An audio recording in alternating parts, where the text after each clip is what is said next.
Hi കൂട്ടുകാരെ, മിനീസ് കിച്ചണിലേക്ക് എല്ലാവർക്കും സ്വാഗതം. ഇന്നൊരു തക്കാളി ചട്നിയുടെ റെസിപ്പിയാണ്. ഞാൻ ഈയിടെ ഷോർട്ട് വീഡിയോ ഇട്ടപ്പോഴത്തേക്ക് അതിനകത്ത് തക്കാളി ചട്നി കൂട്ടി ഇഡലി തിന്നപ്പം 2-3 പേര് കമൻറ്റ് ഇട്ടുന്നു തക്കാളി ചട്നിയുടെ റെസിപ്പി ഇടാൻ. അത് പ്രകാരം ഞാൻ ഇന്ന് ഇട്ടതാണ്. നല്ല ടേസ്റ്റായിട്ടുള്ളൊരു റെസിപ്പിയാണ്. വീഡിയോ കണ്ട് എല്ലാവരും സപ്പോർട്ട് ചെയ്യണേ. വീഡിയോയിലേക്ക് പോകുന്നതിന് മുമ്പ് വീഡിയോ കണ്ട് ഇഷ്ടപ്പെടുവാണ് ലൈക്ക് ചെയ്ത് ഷെയർ ചെയ്ത് കമൻറ്റ് ചെയ്ത് സബ്സ്ക്രൈബ് ചെയ്യാൻ മറക്കല്ലേ. വീഡിയോയിലേക്ക് പോകാം. തക്കാളി ചട്നി ഉണ്ടാക്കാൻ വേണ്ടിയിട്ട് ആദ്യമേ ഞാൻ പാൻ അടുപ്പിലോട്ട് വെച്ചിട്ടുണ്ട്. പാൻ അടുപ്പ് വെച്ച് ചൂടാകുമ്പോഴത്തേക്ക് 1 ടേബിൾ സ്പൂണ് വെളിച്ചെണ്ണ ഒഴിക്കും. എണ്ണ ചൂടാകുമ്പോഴത്തേക്ക് ഞാൻ 2 തക്കാളി കൊണ്ടാണ് ചട്നി ഉണ്ടാക്കുന്നത്. അതിൻ്റെ റെസിപ്പിയാണ് ഈ പറയുന്നത്. 4 വെളുത്തുള്ളി ഇതുപോലെ ചെറുതായിട്ട് കട്ട് ചെയ്ത് എണ്ണയിലേക്ക് ഇടാം. സെക്കൻഡ് അതൊന്ന് മൂത്ത് വരുമ്പോഴത്തേക്ക് ഇതിലേക്ക് 2 പച്ചമുളക്, എരിവ് കുറവ് മതി, ഒരു പച്ചമുളക് ഇടുക. 2 എണ്ണം ആയിക്കൊണ്ടിട്ടാണ്. ഇതൊന്ന് നല്ലോണം ഒന്ന് വഴറ്റി പെട്ടെന്ന് ഉണ്ടാക്കാൻ പറ്റുന്ന തക്കാളി ചട്നിയുടെ റെസിപ്പിയാണ്. ഇതൊന്ന് മൂത്ത് വരുമ്പോൾ ഇതിലേക്ക് മീഡിയം സൈസ് ഒരു സബോള ചെറുതായിട്ട് കട്ട് ചെയ്ത്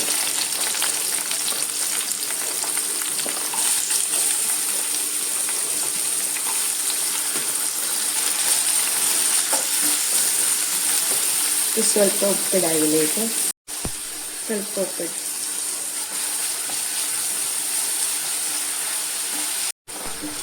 ഈയിടെ ഞാൻ ഷോർട്ട് വീഡിയോക്കകത്ത് ഇഡലിയും തക്കാളി ചട്നിയും സാമ്പാറും ഒക്കെ കാണിച്ചിരുന്നപ്പോൾ 2-3 പേര് കമൻറ്റ് ചെയ്തിരുന്നു തക്കാളി ചട്നിയുടെ റെസിപ്പി ഇടാവോ എന്ന് ചോദിച്ച്.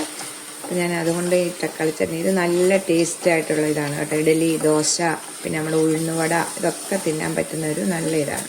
പിന്നെ ചൂട് ചോറിൻ്റെ കൂടെയും കഴിക്കാം നമുക്ക്. അപ്പം മീനൊന്നും കിട്ടാത്ത സമയമല്ലേ നമുക്ക്.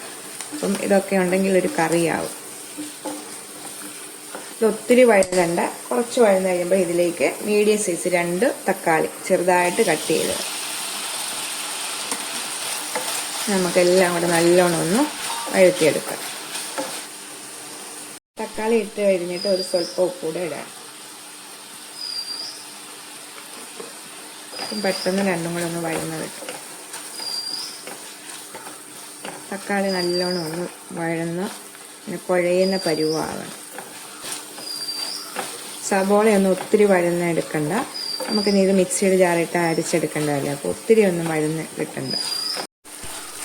ഈ തക്കാളിയൊക്കെ നല്ലോണം ഒന്ന് വഴന്ന് കൊണ്ട് ഇതിലേക്ക് 1/2 ടീസ്പൂണ് കായപ്പൊടിയാണ് ഇടുന്നത്. കായപ്പൊടി നല്ല ടേസ്റ്റ്. കായപ്പൊടി ഇട്ട് ഇങ്ങനെ അടിക്കാൻ കേട്ടോ. കായപ്പൊടി, മുളക് പൊടി മാത്രം നമ്മൾ ചേർക്കുന്നത്. ഇതിലേക്ക് കാശ്മീരി മുളക് പൊടി 1 ടേബിൾ സ്പൂൺ എടുക്കും. നല്ലോണം എന്നിട്ട് ഈ മുളകിൻ്റെ പച്ചമണമെല്ലാം മാറുന്നിടം വരെ നല്ലോണം ഒന്ന് മൂപ്പിച്ചെടുക്കാം. മൂത്ത് കഴിയുമ്പോഴത്തേക്ക് നമുക്ക് തീ ഓഫ് ചെയ്യാം. നല്ലോണം ആറിയ ശേഷം നമുക്ക് മിക്സിയുടെ ജാറിയിട്ടൊന്ന് അരച്ചുകൊണ്ട് വരാം. നല്ലോണം ആറട്ടെ. തീ ഓഫ് ചെയ്തിട്ടുണ്ട്. ഇപ്പം മിക്സിയുടെ ജാറിലേക്ക് മാറ്റിയിട്ടുണ്ട്. ഇപ്പം ആറിയിട്ടുണ്ട്. നല്ലോണം മിക്സിയുടെ ജാറിലേക്ക് മാറ്റിയിട്ടുണ്ട്. ഇത് നല്ല ഫൈനായിട്ടൊന്നും അരിയണ്ട, ഒന്ന് കറക്കി, എന്നാലും ഇച്ചിരി അരിയണം, അതുപോലത്തെ രീതി. ഇതിലേക്ക് ഒരു 4 ടേബിൾ സ്പൂണ് വെള്ളം കൂടെ ഒഴിച്ചിട്ട് നമുക്കൊന്ന് അരച്ചെടുക്കാം. ഇതുപോലെ അരച്ചുകൊണ്ട് വന്നിട്ടുണ്ട് കേട്ടോ.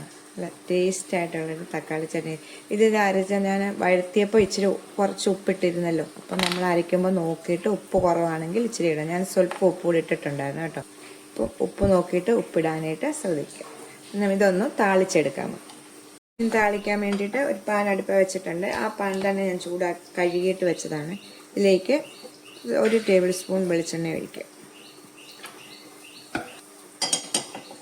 എണ്ണ ചൂടാകുമ്പോൾ അതിലേക്ക് കുറച്ച് കടുക്, 1/2 ടീസ്പൂൺ കടുകിടാവേ. ഇതിലേക്ക് ഇടേണ്ടതാണ് 1/2 ടീസ്പൂൺ ഉഴുന്ന്. ഈ ഉഴുന്നിട്ട് കടുക് താളിക്കുമ്പോഴാണ് നല്ല ടേസ്റ്റ് കിട്ടുന്നത് കേട്ടോ. കടുകൊന്ന് നല്ലോണം ഒന്ന് മൂത്തോട്ടെ. തീ കുറച്ച് വെക്കണം. 2 മുളക്, കരിയാപ്പില. ഉഴുന്ന് നല്ലോണം മൂത്ത് കടുകെല്ലാം പൊട്ടി. ഇനി ഇതിലേക്ക് നമ്മൾ അരച്ചുകൊണ്ട് വന്നിരിക്കുന്ന ചട്നി ഇതിലേക്ക് ഒഴിക്കാം. നമുക്ക്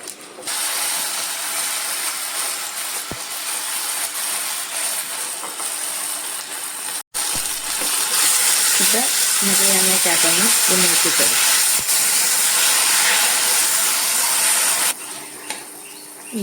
സൂപ്പർ ടേസ്റ്റ് ആയിട്ടുള്ളൊരു തക്കാളി ചട്നിയുടെ റെസിപ്പിയാണ്. തീ ഓഫ് ചെയ്ത് നമുക്ക് വേറൊരു പാത്രത്തിലേക്ക് ഇത് മാറ്റും. എല്ലാവരും ഒന്ന് ട്രൈ ചെയ്ത് നോക്കണം കേട്ടോ. ദോശയുടെ ഇഡലിയോടൊക്കെ കഴിക്കാൻ നല്ലതാണിത്. അപ്പം നമുക്ക് അടുത്തൊരു വീഡിയോ കാണാം. ടാറ്റാ.